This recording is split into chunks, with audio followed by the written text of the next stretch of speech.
So I bought it at the peak, and then now. Did you buy something that you're collecting rent on at least, or? Yeah, but I'm also paying $100 a month extra. The cost of production is up.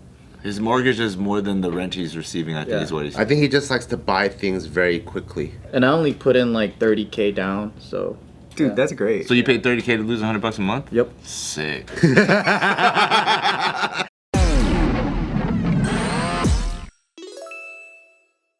Welcome to another episode of Careful Boys. Today we're going to do some tariff talk, but then specifically we're going to focus on how it affects real estate in America.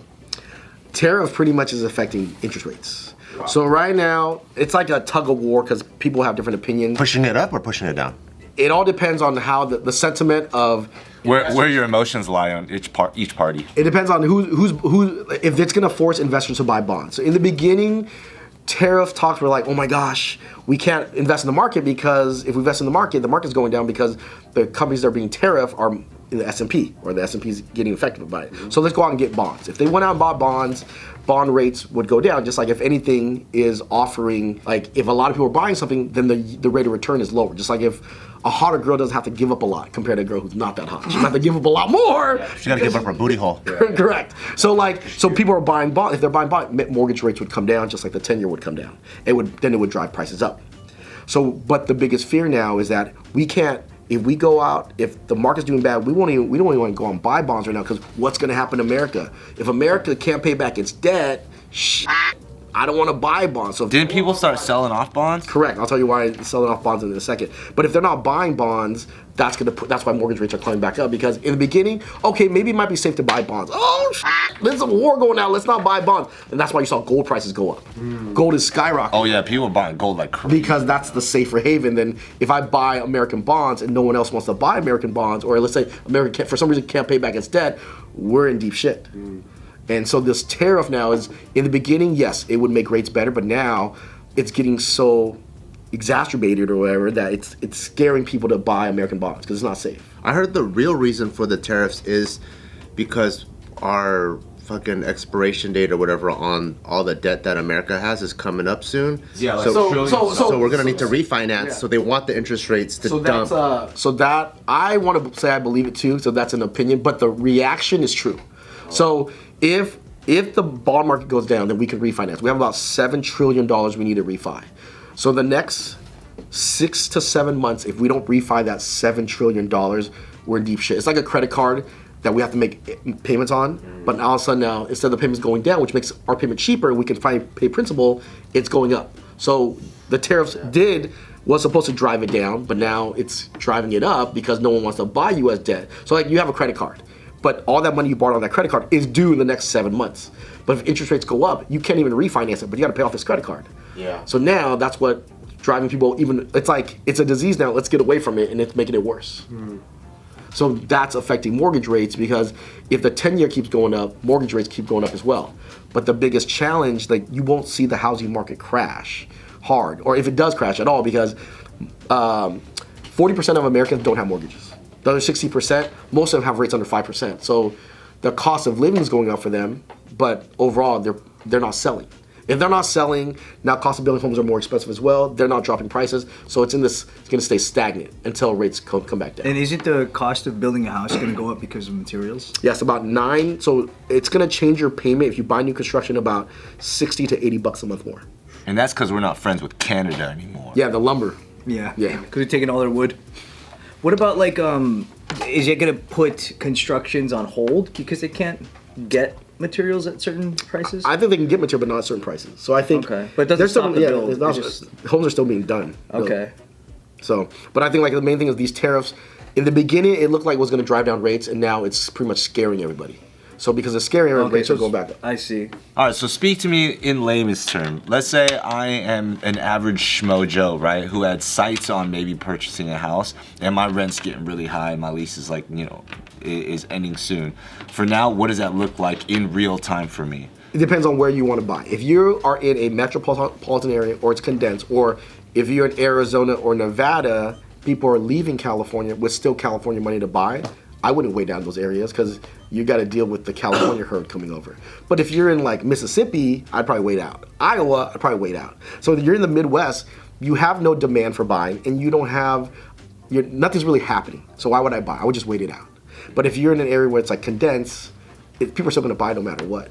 But with also though, with like tariffs being such a kind of a chess game between America and China, like, what are we waiting for, and how long is a wait out period potentially? Because anything could happen at any day. It's almost like an announcement happens. It's like tariffs here, stock market plummets. Tariff pause, stock market goes up. Like, and like retaliation, China stock markets go stagnant. Like everything is so volatile that it's like, how do you even pretend to think that you might be able to make a decent decision? Because like right now, if you make a call and then a week later something drastic changes, like that's a very effective call. Like 30-year like loan could be, big on you. So if you can withstand the buying now, you can buy now, because they cannot keep the rates and keep everything the way they are. There's going right now. The reason why is, don't forget, we have to refinance our debt. If we don't, what's going to happen? The feds are going to have to print money. Now it's back on again for a season. So but then the inflation goes up again. But then there's going to be a season again of like printing money. But they don't want to do that. They don't want to do that because we're robbing our kids' kids and our kids' kids of their future. But are you going to do that? So let's say you were Jerome, right? Are you going to turn on the printing machine? No, and didn't they delay the hike or the drop? Yeah. They're gonna drop rates twice this year, right? Might be more. It might be more because of what we might have to get back on our feet. So if we have to get back on our feet, they're gonna do that. So when's Powell's next announcement though? It should be May, and then there's a June one. But June one's where there's like a 64% chance they're cutting in June. So that's why, like, overall, if you buy now, you can refinance later on, because it's like we're at the peak. We cannot raise rates anymore. We can hold for a period of time, but it has to come down. So if you buy now, if you feel like it's safe for you to buy, just know that you can refinance later on, and it's gonna happen. They can't. Like, are we gonna let the dollar go to crap? Or like, think about this. For all these years, I don't know the last time where you can't buy U.S. Treasuries and feel safe, and I don't think they're gonna let that happen. They're gonna print money to save it. Yen's been finally pumping. Let's go. The yuan is crashing. The yuan is crashing hard. The yuan is going down. Because I think homes will never, in like a 10-year window at a time, homes are never gonna go back down. So if you can't afford a home, you get it, and regardless of what game they play, your home's gonna be cheaper today than it is tomorrow. So if you can't afford it, it's always good. Remember, we live in a subscription society. So if you are relying on a monthly payment, monthly payments don't go down. When was that? You saw Netflix go down yet? No.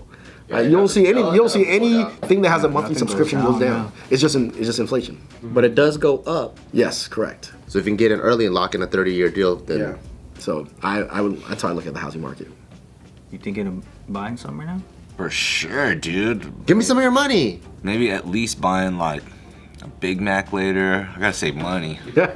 Can you loan him for that? I mean, look, at the end of the day, it's like, all you hear growing up too is that when everything's in the red, like moments like these, recessions, volatile markets, blah, blah, blah, like this is where millionaires are made, right? So anytime you're just like you gotta save up your little cash, bungalow, and then the second something like this happens, you can fire it off. But then when you get here, you're feeling the fear just as much as everybody. Well, I think everyone feels the fear no matter what. And then I you're would like, buy, but I usually don't have money during these times. That's what I'm saying. So it's like how do you know what is a good or right time to make a move? Yeah. Because like you're still making one of the biggest moves of your life. That's why you got to be comfortable with paying. So let's say right now, if you can't buy somewhere that you want to live, you're going to be happy with, and to be disgruntled with the payment, go out and buy the investment property. At least do something with that money. Think about these hedge funds. They move money around they move money around like crazy, because if it sits in the bank, it's decaying. So they're moving it somewhere. So you're either moving to buy a house or you're moving to buy investment property. What about when things are going good, you spend it all, and then like when things are going bad, you don't have anything to invest in? That's what a lot of people are going through right now. Yep. Because 2022 to 2022, people went crazy, and now they're in this very bad position. They can't withstand it. Yikes. Crazy. I enjoy risky investments too much. What are your other hobbies you like? That every single time when it's a fire sale and I want to buy more things, I run out because I invested it all during the great times. Yeah. Yeah. But if you invest it all during the great times, then your investment should be that much more No, profitable. I just You bought the peak? Everything dropped at the same time. So I bought it at the peak, and then now I'm waiting. That's my whole life. Did you buy something that you're collecting rent on at least, or like are you collecting a monthly? Yeah, but I'm also paying $100 a month extra. I'm getting rent money and I'm spending money. The cost of production is up.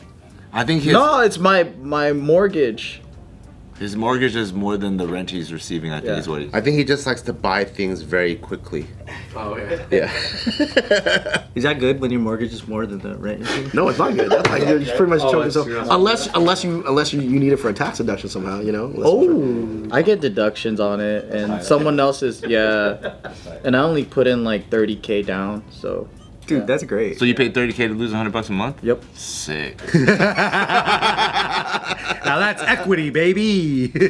Nah, but you got equity. We know you got equity on that spot. You got a good time. Oh, so you have equity though. You didn't bring that up. Barely. He just likes acting homeless. That's his favorite. That's when you know you have It's- money. When it's just- someone it's a acts weird that kink. homeless, Yeah. you know they're good. It's a weird kink he has. He's like, I can't afford to pay my mortgage this month. He likes to mess around. But I can supersize my fries. Like, shut up, dude. You're fucking lying. Or like, I gotta talk to my wife. I don't know who that is, Scapegoat to dude. say no. That's what I say every time the fuck fools try to sell me solar panels. Oh yeah, let me get the business card. Let me talk to my wife. I just throw the card away.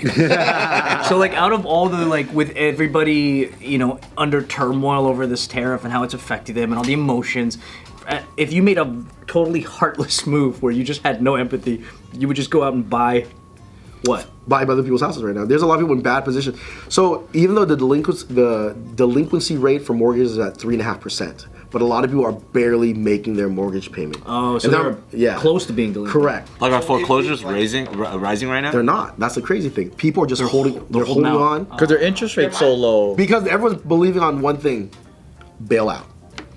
They're gonna bail out. So they're gonna bail out these hedge funds. So they bailed out in 2008. They bailed out the bank, Fannie Mae, Freddie Mac. The next one is bailing out hedge funds because these hedge funds bought all these stocks on margin, I know that's and and on these margins. So now, on these margins, whoever lent them the money, they're doing margin calls. So they're doing margin calls now. They're unloading their bonds to pay for that. But like they're gonna run out of money on these margin calls. So I think there's gonna be a big bailout. So when they bail out these hedge funds, I think people believe they're gonna bail out these consumers as well, which they didn't do in 2008, but they did it during COVID. So it's like, who knows? You know, I think a lot of people are holding on to that, the bailout. What do you think? I think they're gonna bail them out because people need to survive to pay back, to pay taxes, to bail out these hedge funds. You don't believe in Darwinism like that? Just let them go. Well, We got a I good was homeless reading- program. Because there was a bailout during COVID when we didn't need a bailout. Yeah. If they bail out these hedge funds, how does it affect the home prices? I think they're gonna have to bring rates down again. Just like the bailout, like every time there's a bailout, they gotta print money. They gotta do something. And they gotta. It's like this. It's like I gotta keep you alive to pay my bills. So why would I not bail? Like But if the home prices go up and they bail them out, will the interest rates go down? that's the only way they can bail them out. Because lower interest rates allow people to refinance, pay off their debt, and do everything. Yeah, right? So that's potentially good. Really good. Imagine your interest why- rate goes down and your home just gets 200K in equity. That's pretty cool. That's a high five right there. But this guy doesn't have a home, so he doesn't high five anybody. I'm here waiting on the sidelines, waiting to get in. He's just watching everyone's equity go up. And I'm like, smiling. man, that's great. That's cool, y'all. You're such a good friend to have. Hey, that's tight. My equity didn't go up, so often are you personally like yourself buying or flipping houses? Not that often, because With so much knowledge that you have, you're just not because doing it? bad business decisions. I told you my bad part right now. So, even my What's a Mortgage brand right now is having issues. I'm already steering towards my new page because I'm dealing with other stuff with What do my you own company. mean? Oh, ask men or That's still happening. The thing. Yeah, it's still going on. Oh It's still- no! I thought you bought the thing out. I have one guy, but the other guy, the Doctor Strange, and Doctor Strange sent me your guys' video. I was like, oh, it's on now. Like I think he's coming out of his. Oh, because see, I told you, people come here and they get fucked, man. Dang. Yeah, he sent me. Oh, it's like this now because he's now. Oh, so now. But Dr. Strange, thanks for subscribing. We don't even know who he is. Doctor Strange sent me the video. He saw your video. He sent it to me. Oh, it's on now. Yeah, but we don't know his name. Well, just in this video, just say that it's off now. I'm sorry. Hey, we're just messing. We're just playing around. Yeah, Doctor Strange, we're sorry. Hey, dude. dude, let's just be cool. Let's all be cool and figure this Yeah, out. let's just Be be cordial. cool. Smash that like button, though. That's what's tough about once you get into a sticky situation and partnerships and stuff. Sticky situation. Wait, partnership. so you're saying that like that brand is having a problem, and you're moving on to which brand? I mean, just my name is Minh Nguyen. Oh, So I'm moving on. That's kind of nicer sounding. I'm moving on. I make sure I own it 100%, and I'm just doing. I got offered a pretty good deal right now on the table, but I'm like, okay, it's like you're in this breakup, but there's a new relationship, but you can't go to this new relationship, even though your new relationship is okay with you breaking up with your old one, but it's still so sticky you don't want to mess with it. Oh yeah. I just followed you. Ask me and win, and I like the way that you wrote win instead of. So should everybody follow Ask Me and Win instead of What's the Mortgage? Oh, correct. Yeah. Okay. Even though it's like my own face, Please, I'm running guys. it, but the amount of money and time like to get out of it is challenging. Like, one thing you guys know, like, so he made a bad deal a couple years ago, and whoever he made this bad deal with, we were just a vendor providing a lead. Now we're getting sued in the state of Texas, and because we're wrapped up in the deal, and the company that filed the BK, the trustee of Texas took over, and now they're coming out. They're trying to get their money back, so we're one of the vendors. So now they're trying to get money from us. So it's like, okay, I just got out of this. Let me do this one next. They want to divide 400,000 by 3. We're one of the 3. So now I have to pay to go to court to fight that. Because think about this, every month is like 5 or 7 grand. Well, 3 months, that's another property. So we're just going back and forth trying to like negotiate it. Is it happening in Texas too? So you have to travel there? No, it's everything Zoom. But it's like you're paying. That's not even to settle yet, and then you got to settle. So like lawsuits are horrible, man. Yeah, Partnerships I don't are like lawsuits. it. So like I feel like as I'm doing everything by myself now, it's like okay, as I'm helping other people, I am getting to some deals here and there. But now I'm in deals with partnerships. So like now, like how do I set up these partnerships where like you fucked up, it's on you. Like don't even get me involved. But it's real estate, so it's like get stickier. So you don't have to set up. You know, that's why I know so much about trust and so much about all these other LLCs, because now it's like if I want to get in, it's a good deal. I have to form a partnership with somebody to get in it, because I can't get in all cash. Because what happens if I need that cash to deal with another lawsuit? So you need to be liquid as much as possible. Yeah. I see. I was talking to you. One of my lawyers is calling right now because I want to close out the corporation. But to close out the corporation, he can sue you. He can sue if hey, why you close out the corporation? It doesn't benefit him, even though he's a 25% owner. So we have to like do it the right way, you know. But through all that though, I'm doing a lot of deals for other people, and I get to see deals come across my table. Okay, this is a good deal. This is a good deal. I'm like, you're sitting there, pricing out everyone's deal, and you're watching like them make money, and then oh cool, can I throw in 20 on this one? Can I throw in 10 on this one? But right, like doing partnership deals with real estate is not as like easy, especially if you and that other person, there's something goes wrong, or let's say they're married to someone crazy, and now you got to deal with, you know. Yeah. That's another one that I didn't really think about is like that person you go into business with might be super solid, but then if you don't know their spouse or someone that could derail the fuck out of the whole thing, that's like, oh wait, because I know everybody and their spouses. So I was like not even thinking about like, oh wait a minute. Yeah. That's a dangerous one. Throw a wrench in the whole thing. Well, you have a number of real estate partnerships, right, with other people? Yeah, 2.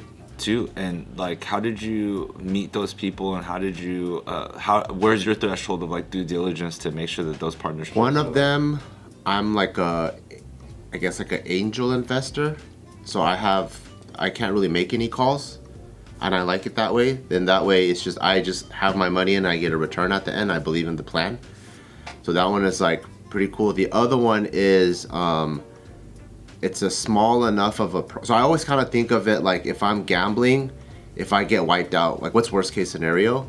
So the other one, it's a small enough project. If it goes to shit, then that to me was the price of tuition. And then I met those ones through Thatch's class. So I think it was kind of like I'm letting that kind of qualify who the person is, and then just through talks, gauging what their experience level in the same industry is. So I go, okay, I think we see eye to eye. And then if those ones go down, you could also be like, hey, Thatch, pay me back, dude. Yeah, just give me one of your Lambos. Give me a Lambo, dude. So there's a guy named, the one that I talked about last time. My brother got in a really bad deal, and now he's buying these 8 properties in Texas.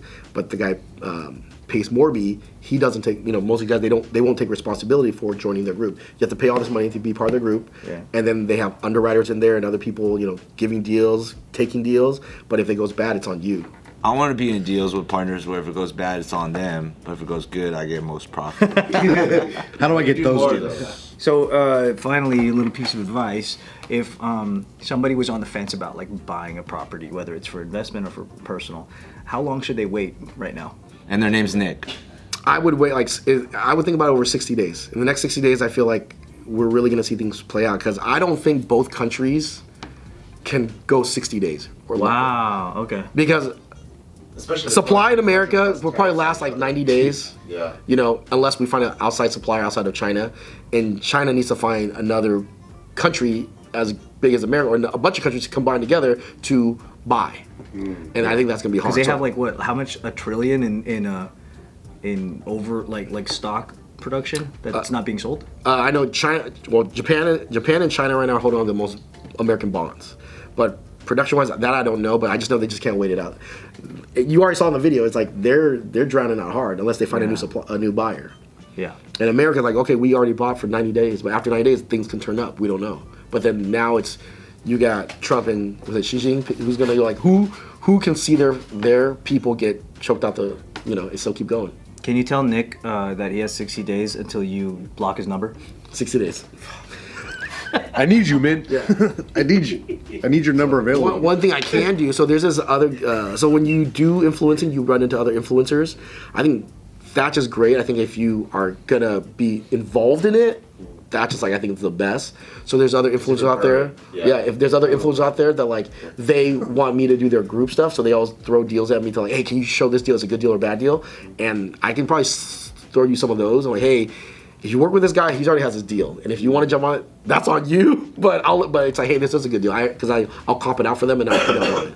God. Damn. Hey, thanks, dude. Yeah, because that's why I'm seeing some of these deals. Like, dude, there are deals out there. Yeah. Nick's like, thanks. I'm not gonna do any of that. That's not true, dude. I have his number, okay? Come on, man. Men, open the eyes for me, okay? He speaks in layman terms so my dumb ass can understand. And I go, oh, that is cool. Thanks for saying words in my direction. Thanks for empty gestures. Yeah. How dare you?